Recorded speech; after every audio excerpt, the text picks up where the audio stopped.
जो ठाकरे जी के जन्म शताब्दी वर्ष में हो रहा है, नई शिक्षा नीति विषय पर, और जिसमें हमें मार्गदर्शन मिलेगा माननीय अमित जी का। मैं संक्षेप में अपनी बात रखूंगा। आदि गुरु शंकराचार्य जी महाराज ने कहा था, सा विद्या या विमुक्तये, जो मुक्त करे इस लोक में भी और परलोक में, सचमुच में शिक्षा वो है। स्वामी विवेकानंद जी ने कहा था, शिक्षा वो है जो मनुष्य को मनुष्य बना सके। सचमुच में अगर हम देखें तो शिक्षा के 3 उद्देश्य होते हैं। एक ज्ञान देना, दूसरा कौशल देना, और तीसरा नागरिकता के संस्कार देना।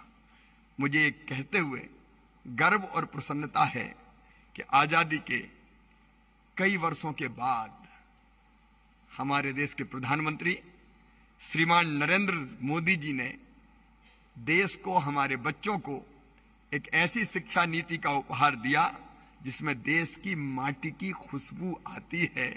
हमारे जीवन मूल्य, हमारी परंपराएं, हमारी संस्कृति, हमारे महापुरुष, सचमुच में उसमें से निकल के ये नई शिक्षा नीति आई है। मित्रों, यही शिक्षा नीति सही अर्थों में ज्ञान, कौशल और नागरिक संस्कारों की त्रिवेणी संगम है। मुझे बताते हुए भी खुशी है कि नई शिक्षा नीति ने देश को ज्ञान आधारित सुपर पावर बनने का अवसर दिया है, और नई शिक्षा नीति के ज्ञान के महत्व को 5 रूपों में समाहित किया है। सदियों पुरानी भारतीय ज्ञान और दर्शन परंपरा के संचित ज्ञान को नई पीढ़ियों को पढ़ाई के माध्यम से सौंपने का काम किया। तोता रटंत के स्थान पर कॉन्सेप्ट की समझ पर आधारित शिक्षा, शिक्षा को नंबर गेम और गला काट प्रतियोगिता से मुक्त कर ग्रेडिंग और स्वस्थ प्रतिस्पर्धा में परिवर्तित करने का काम किया है। शिक्षा में शोध और अनुसंधान को बढ़ावा दिया है।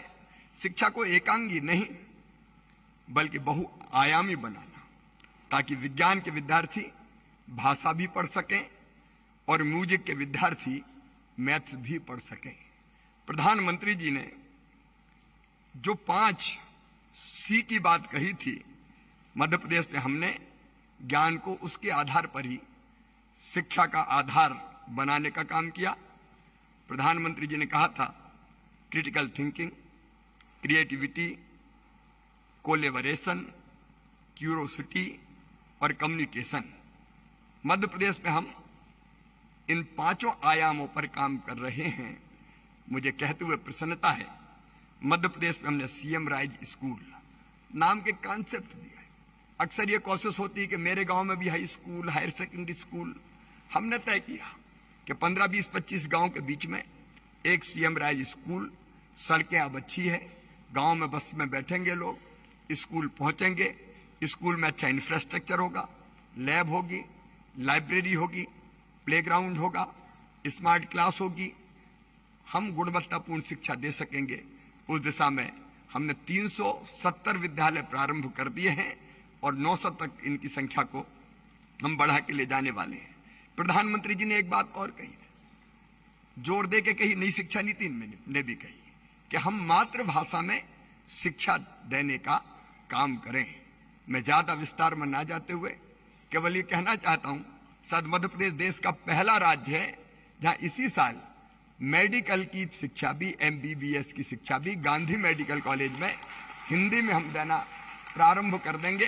पुस्तकें हमारी प्रिंट हो गई है और जैसे ये सत्र प्रारंभ होगा, हिंदी में हमारी पढ़ाई मातृभाषा में प्रारंभ हो जाएगी। इसी साल 6 इंजीनियरिंग कॉलेज में BTech पाठ्यक्रमों में और 6 पॉलिटेक्निक कॉलेज में डिप्लोमा पाठ्यक्रम में भी मातृभाषा हिंदी में पढ़ाई की व्यवस्था कर दी गई है।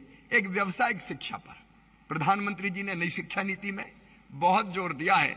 मुझे ये बताते हुए प्रसन्नता है, मध्य प्रदेश में हम ग्लोबल स्किल पार्क बना रहे हैं, जहां एक साथ पहले 6000 बाद में 10,000 विद्यार्थी तक अलग अलग ट्रेड में, जिनमें तत्काल काम मिल जाए, रोजगार मिल जाए, उसकी शिक्षा प्राप्त कर सकेंगे। और 10 हम मॉडल ITI 10 संभागीय केंद्रों पर बनाने का काम कर रहे हैं। तो मध्य प्रदेश में भी हमने कौशल को भी शिक्षा का आधार बनाने का काम किया है। मध्य प्रदेश ने कई ऐसे प्रयास किए हैं, जैसे हमारी एक योजना है मुख्यमंत्री मेधावी विद्यार्थी प्रोत्साहन योजना। अगर बच्चे में प्रतिभा है, क्षमता है, बुद्धि है, अकल है, टैलेंट है, तो धन उसकी पढ़ाई के मार्ग को रोक नहीं पाएगा।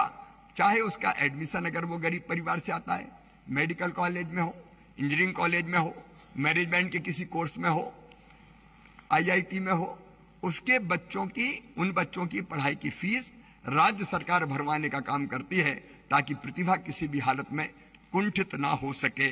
शिक्षा में गुणवत्ता पर हम लोग विशेष ध्यान देने का प्रयास कर रहे हैं। एक आदर्श ढंग से नई शिक्षा नीति मध्य प्रदेश में लागू हो, इस दिशा में मध्य प्रदेश सरकार ने, चाहे वो स्कूली शिक्षा हो और चाहे वो उच्च शिक्षा हो, हमने अनेकों कदम उठाए हैं। लगातार हमारी टास्क फोर्स इस दिशा में काम कर रही है।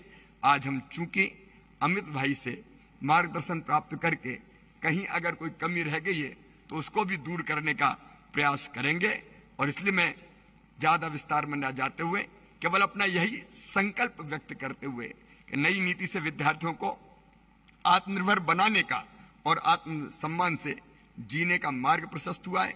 आजादी के अमृत काल में हमारा संकल्प है कि प्रदेश का कोई भी बच्चा शाला त्यागी नहीं रहे, बच्चा स्कूल तक और स्कूल बच्चे तक पहुंचे। मध्य प्रदेश की धरती पर कोई विद्यार्थी धन के अभाव में शिक्षा से वंचित ना रहे, और मध्य प्रदेश में हर युवा को उसकी प्रतिभा और रुचि के अनुरूप स्वरोजगार के अवसर मिल जाए। इसी दिशा में हम लोग निरंतर काम कर रहे हैं। एक बार फिर ठाकरे जी के चरणों में प्रणाम करते हुए और हमारे प्रिय नेता माननीय अमित शाह जी का हृदय से स्वागत और अभिनंदन करते हुए मैं अपनी बात समाप्त करता हूं। धन्यवाद। बहुत बहुत धन्यवाद हमारे मुख्यमंत्री जी।